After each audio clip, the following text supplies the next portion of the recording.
यहाँ पर VC is greater than VL, so the circuit is predominantly capacitive और capacitance में current leads the voltage।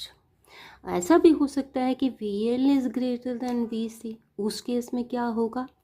उस case में डिफरेंस होगा, difference between VLM and VCM। कुछ इस तरह से डायग्राम कुछ इस तरह से बन जाएगा कि इस केस में ये पूरा एंगल ओमेगा टी, ये V m, V is equal to V m sine omega t, this is omega t, और I will be equal to I m sine omega t minus phi.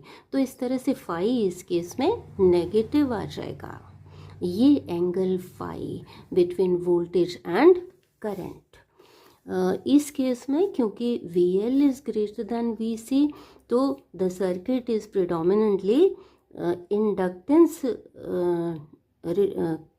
it is dominating, inductance is dominating in this case, the circuit is inductance dominated।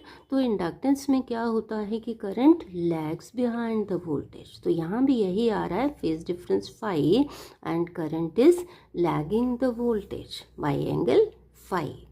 अच्छा, ऐसे भी हो सकता है कि VL is equal to VC, उस case में क्या होगा?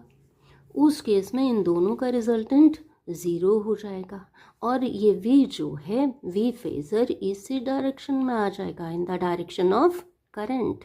Phi will become zero. यहाँ से भी देखिए कि जब XC इक्वल टू हो जाएगा XL के, तो ये फैक्टर ज़ीरो हो जाएगा।